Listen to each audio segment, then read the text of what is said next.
do a little word study, and I didn't do too much in the Hebrew because I'm going to get mostly in the New Testament. If you take that 4:1 here again, the word burn, that's the first mention of the word burn. The day shall come and burn in the oven. And then you see it was followed up with another word burn, the second burn. These are two Hebrew words, different meanings. Let me tell you what they mean. The first burn, Strong's H 1197, ba'ad. it just means to burn, consume by fire, to be brutish, take away, waste. There's no word there means annihilation in the Hebrew. When you take it all together and you research the words, not one of those words means, I like to use the word vanish, because annihilation means you just vanish. You're annihilated, you're gone forever, you don't exist anymore. So when you read the word burn up, it doesn't mean annihilation. It doesn't mean vanishing. It just has other meanings. It means if you're talking about people, they can vanish, or they can be destroyed, or they can be burned up, but that still doesn't get to the heart of the matter. When you're dealing with the subject I want to talk about today, what about the hereafter, heaven and hell? What about... Now, to say this after this many years of studying, and I'm not a Greek scholar and none of that, or Hebrew, none of that, but looking into all these definitions over the years, and I have searched this, the Greeks had their own language, and those words they used had different meanings from what we'd understand English to mean. The Israelites had their own Hebrew rendering of words that some of the words mean entirely different from what we would say those same words mean in English. So when we're reading the King James Version written by English people, when we come up to the word hell, it doesn't tell you what that means. We just assume hell, if you, whatever school you've been taught, means annihilation, extinction, going out, or perpetual. It depends on if you have studied the words, what they meant in that language of that day, then you'll understand what the context is talking about. You've got to do this if you really want to understand Scriptures. You can't just read this. Because if you do, it's going to look like it contradicts itself. And that's why people say, well, the Bible contradicts itself. It doesn't contradict itself. There is different Greek and Hebrew words. Some of them can have 4 or 5, like the word sin has 7 different meanings. But all mean sin. But there's 7 Greek words, and we've studied that in here. So I won't get too much into the Old Testament, but I will tell you, I picked a Matthew Henry commentary, a big book, weighs about 25 pounds. He was considered a scholar of his day, and Adam Clark agrees with him. He agrees with Adam Clark. Of course, he was before Adam Clark. You get anybody that knows the words correctly, what they mean, without trying to hide something and make something mean something it don't. Honest scholars I'm talking about. Here's what Matthew Henry says about over here at Malachi 3, about the days come that shall burn in his oven. What's it talking about? Is it talking about the end of the word hellfire? And everything will be burned up, everything will be extinguished, and you know, everything will be annihilated? Come on, get serious here. Well, what he says, and I agree with him, and Adam Clark agrees with him, and all honest scholars agree with him. I'll just read to you what it really means here. He says here, the great and terrible day of the Lord, like the pillar of cloud and fire, shall have a dark side turned towards the Egyptians and fight against God, and blah, blah, blah. He goes on there. It's talking about the day that cometh.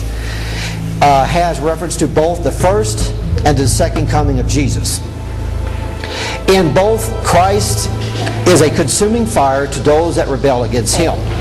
The day of his coming shall burn as an oven. Now, I have just got through teaching on this, on the rapture.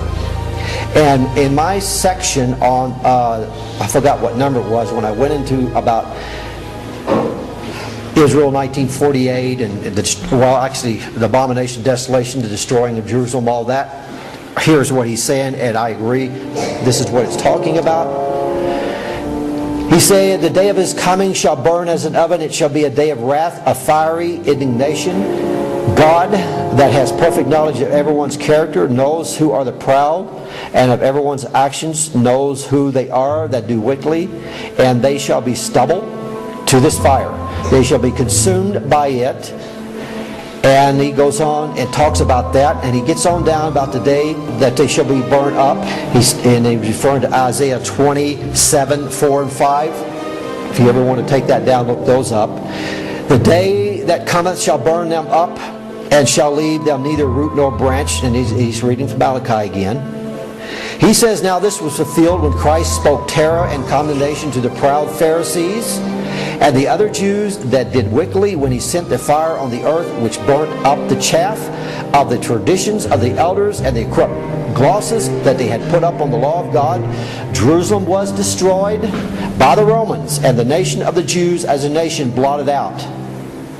Malachi is only referring to 70 AD, the destruction. He wasn't talking about the end of the world, hell, fire, eternal destination. He was referring to what Jesus spoke, that he was going to consume and destroy that city for their rejection of him. That's what it's referring to. Now, if we go back to 70 AD and study what happened there, what really happened there? Was not the temple dismantled, just as Jesus says? Was not the temple, some of the parts of the temple that could be burnt, was it not burnt with fire? And was not the inhabitants inside of them defending themselves at the last Roman attack? Weren't they burnt alive in that place, defending it? Yeah. Josephus, you can read that horrible account of how many Jews died under the fire that were burnt alive defending the temple itself. Not even Jerusalem, but just the temple. That's what Malachi is referring to. Those souls were destroyed. In the sense, their bodies were killed by fire.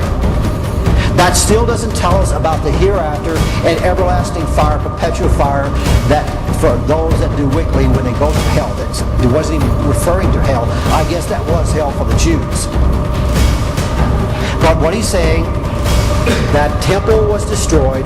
The nation was destroyed as a nation. Now we say, well, what about over in 1948? I just went through all that. That's not even God's doing over there in 1948. God didn't bring that together. Those people are still in unbelief.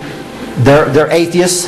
They don't believe in the Messiah. All that. So that is not God's doing. That's not the regathering of Israel. God's going to regather Israel when they're in repentant heart and they're in belief. They're not in that. So that's not anything God had his hand in. Although God oversees everything in the world, he did not do that.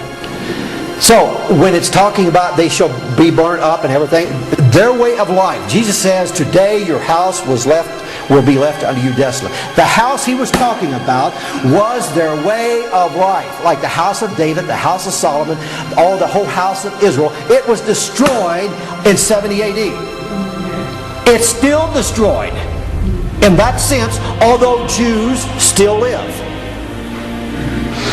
Their way of life was destroyed. They don't have a temple. They don't have a priesthood. They don't do sacrifices. They don't do any of that. Because it was destroyed by the Romans. But the Jews, as a people, as we would understand if there is such a real thing as Jews, at least their name is out there, they still are alive. So if the man wants to go back and say, well, that's talking about everybody's going to be destroyed. Jerusalem was destroyed. The city was burnt with fire. The temple was destroyed. A lot of people in that temple was destroyed. But the Jew race is still here. It's still living.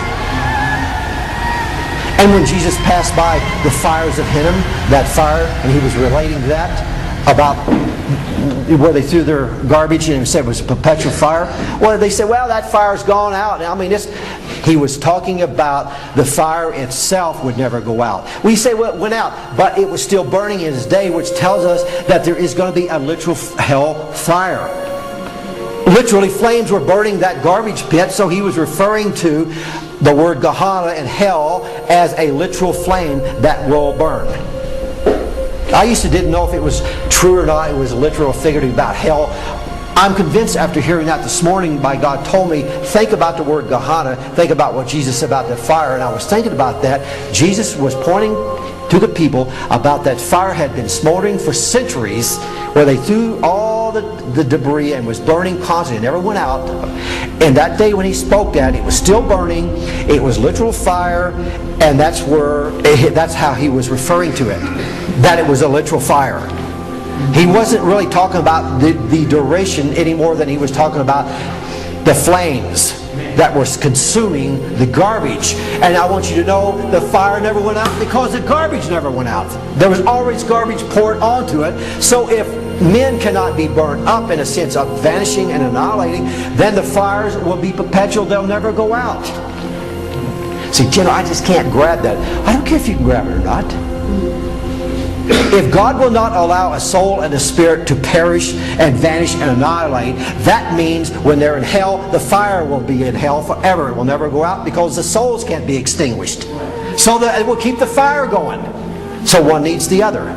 That's what Jesus was referring to. He was only talking about a natural heat there, but he was referring to the fire that consumed the garbage, and the garbage was still burning for centuries in his day. They had been gone way back when they got Jerusalem.